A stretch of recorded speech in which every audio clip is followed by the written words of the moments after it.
Citroën is a daring brand. And you will see that, on these cars, you see that on some of the other products that we have, and you will see that in the future products. We are never afraid to offer daring concepts. We are not here to copy what the other ones are doing.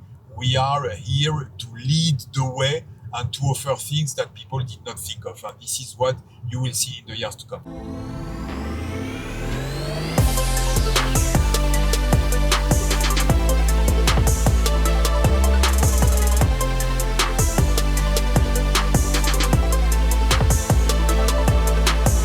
Thierry, thank you very much for letting me be your chauffeur today. Thank you. Let's talk about this car. So this is the new Citroën EC3. Sure. How important is this car for you guys? Well, it's absolutely vital because it's really marks a turnaround for Citroën, because we want to be in line with our DNA, which is Citroën is a popular brand. We make mobility affordable, and now we make electric mobility affordable. And it was very, very important to be able to make a breakthrough in the market and to propose a car that anyone can afford. And the reality is that it's so well priced that we think that many people who did not even think of going electric now can go electric. Why should people go electric? We're being pushed towards electric, it feels, by governments. But why do you say that people should be driving electric? Well, I think we want to make it as a positive decision as opposed to I'm forced because we have to respect the CO2 or whatever. And I think for customers, there are really some very nice arguments. First of all, it's nice to drive. It's quiet. It's smooth. Yeah. It's obviously automatic. But also, when you look at the running cost of an electric car, it's frankly outstanding. Obviously, it depends the country, the cost of electricity or whatever. But overall, you will be much better off than running a petrol car simply because electricity is much cheaper. And this is something that you will enjoy. And we think that more and more people will understand that. And one of the myths you've bust with this car is price. There's price parity between this and the hybrid version, if I'm right in saying. Is that correct? Exactly. How have you done that? There must be less margin in the electric car than the hybrid. Actually not. Really? But no, the thing is, it has been really designed according to what customers need. You know, we did not want to put in this car a big, fancy battery. Mm-hmm. So it's just with the range that customers need. First of all, it's a new technology of battery for us. It's what we call LFP, lithium iron phosphate. It's new for us. It's cheaper technology, offering same performance, same safety, whatever, but it's cheaper. And I can tell you that a particular effort has been done to buy this battery at the best possible cost. And then you have a car that embeds all the equipment that customers need, no more, no less. So it's exactly fitting the customer needs.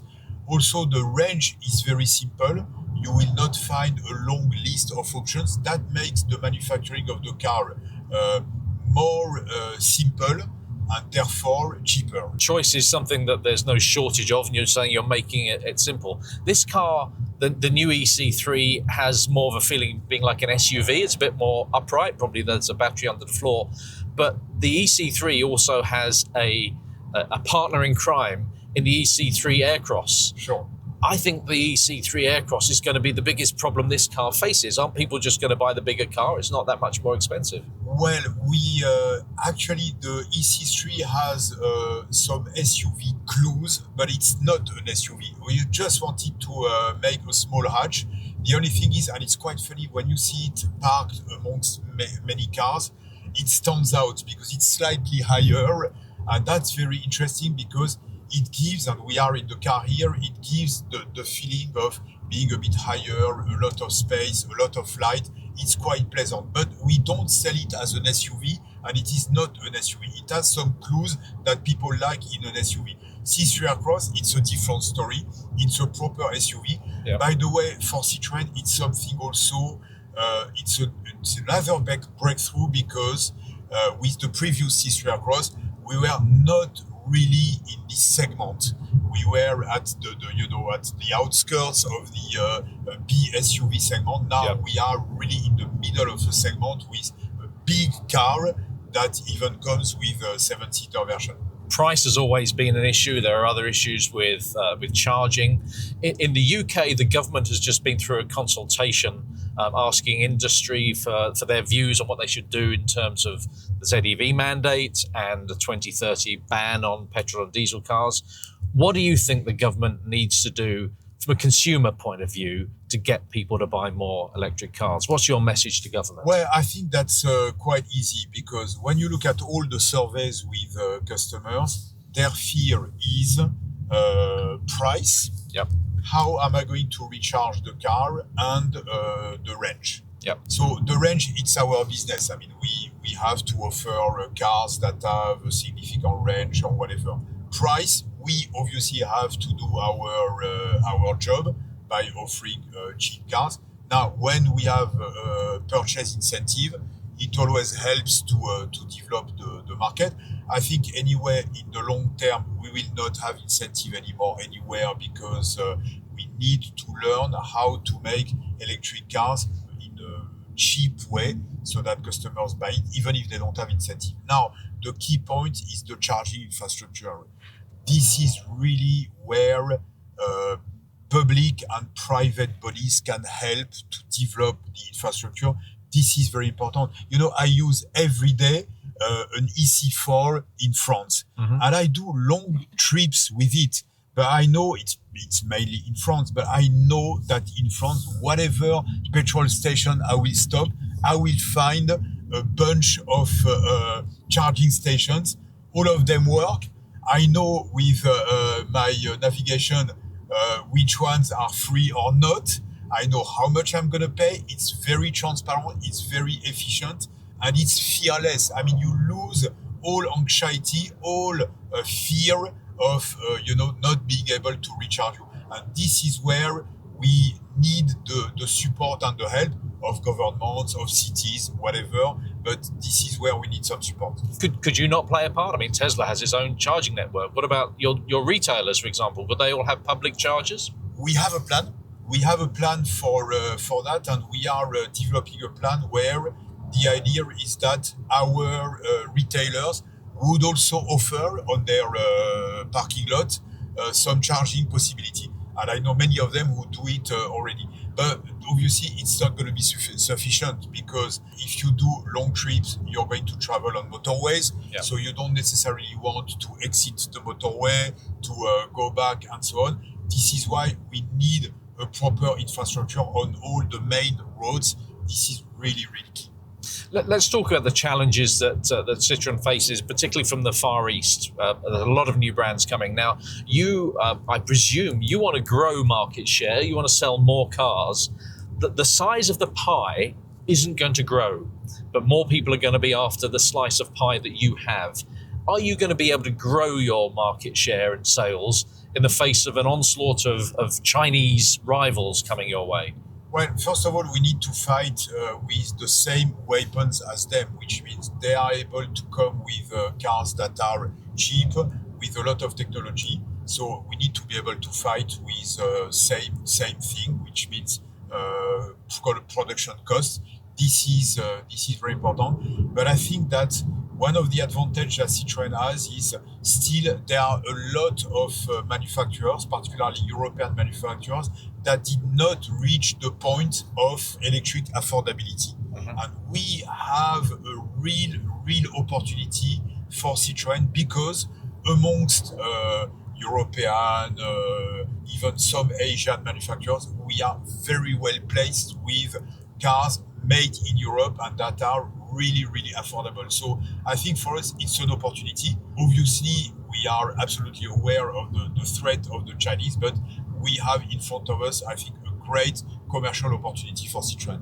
I speak to a lot of Chinese car makers and talk to them about a difference. What is the difference from a consumer's point of view in their brand versus other brands? What is the Citroën difference? What does my next door neighbours, what do they see when they walk into a Citroën dealer that is different to when they walk into a BYD or a Motor dealer with the cars? Well, I think that they will, first of all, have a European brand benefiting, and this is something we should not neglect, from a huge dealer network, well-established position, spare parts availability, and so on. There is no worry if you buy a Citroën. You will get all the service you need wherever you are in the UK or in any other part of Europe or of the world. This is something that we should really take into consideration. And then we have this European flavor that we have in the car through the design. Citroën is also a brand that has a very strong DNA and very strong history. And particularly, we want to push the values of Citroën, which are the comfort. And frankly, we have been here for now 15 minutes in this car. It's very comfortable. It's something that is really outstanding. That's the strength of Citroën. It has always been something very, very strong, and we want to keep it. And also, Citroën is a daring brand. And you will see that. You see that on these cars. You see that on some of the other products that we have. And you will see that in the future products.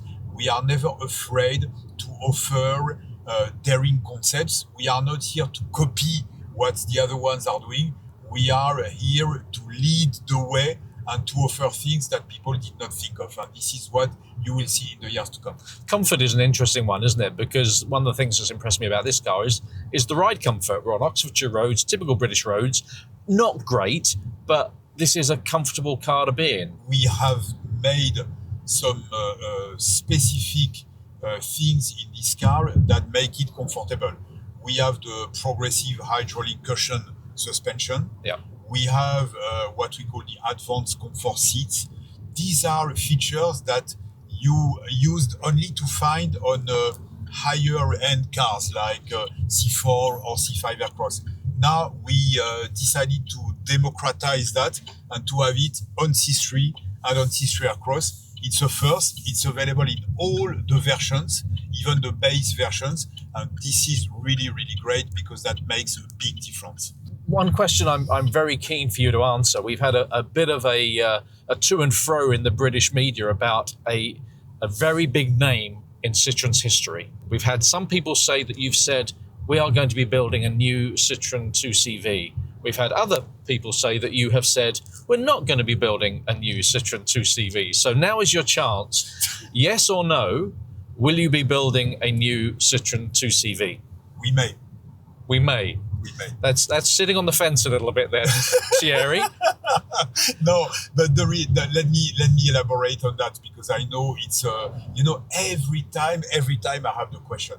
The reality is, we are not so keen on nostalgia, retro design, or whatever. But at the same time, we understand that there is a trend.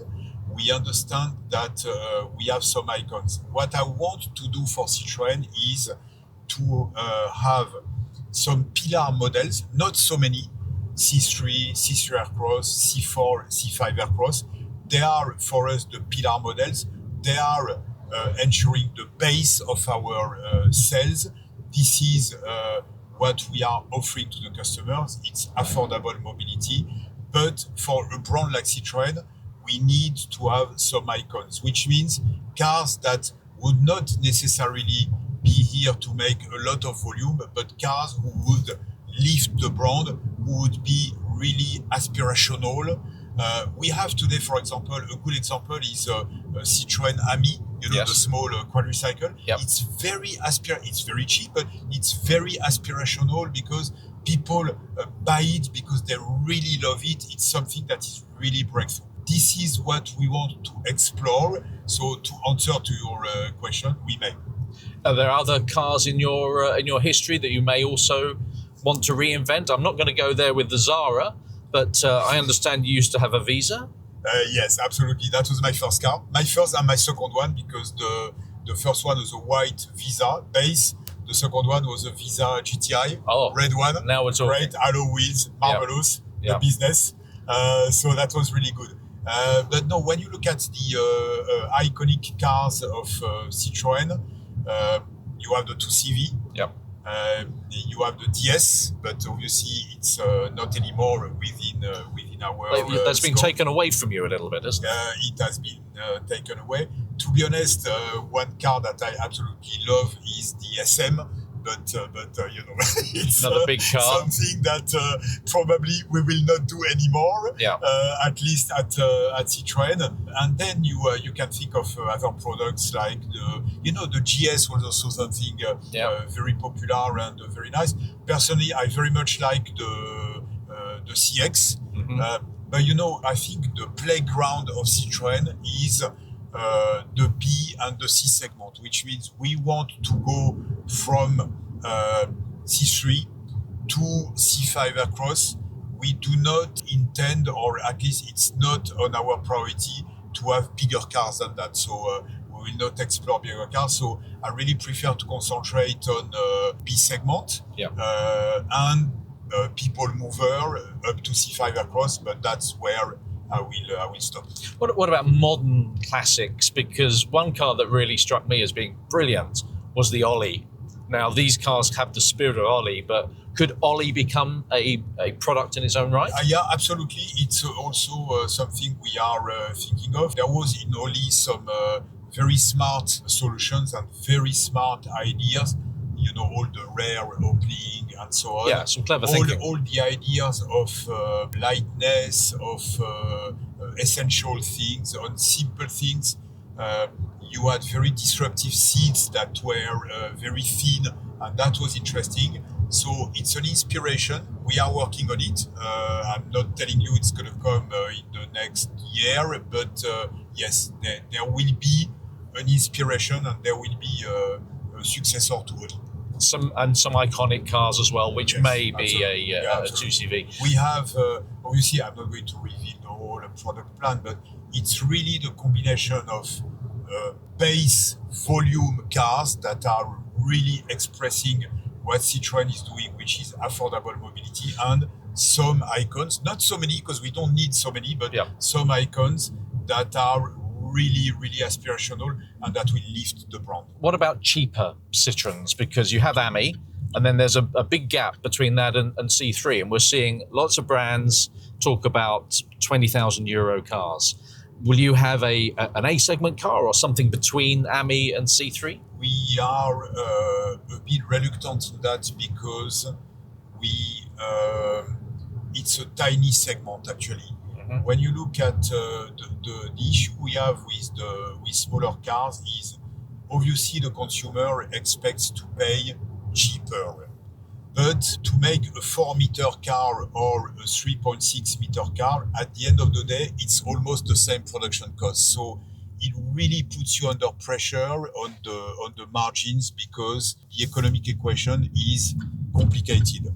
And again, it's a small market. But I understand the request to have something cheaper than the current EC3. Well, we have it because very soon we will have the 200 kilometer, so I don't know, 130 miles version of the EC3. I said the car would be 20,000 euro, and we are going to be able to offer the car at 20,000 euro or the equivalent, obviously, in pounds. And it'll be with the same technology and things that we have in this car as well. The only thing is obviously the battery will be smaller. But we think that for a lot of people who only drive in a city or going to work and back or whatever, offering 200 kilometers, 130 miles, it's more than enough. It's enough for the daily usage. You touched on we're nearly back at our where we've got to finish our conversation. Sadly, I just want to touch on retail very quickly because you used to run a car dealer in the UK. Absolutely, in London. We've spoken a lot about agency with the car makers taking more responsibility for selling cars. What part do retailers play in the future of car selling? Well, they play absolutely a key role, and I'm absolutely against the idea that this is the end of the distributors because everything will be done online or whatever. It has to be a combination of I do part of my journey online.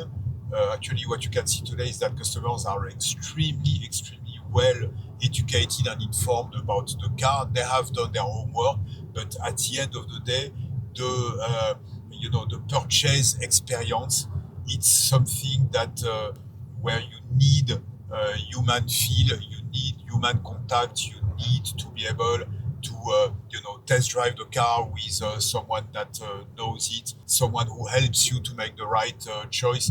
This is very important. Plus, obviously, after that, all the after sales facility and so on. So Yeah. I think that I really believe in the future of the retailers because we absolutely, as a manufacturer, we absolutely need them.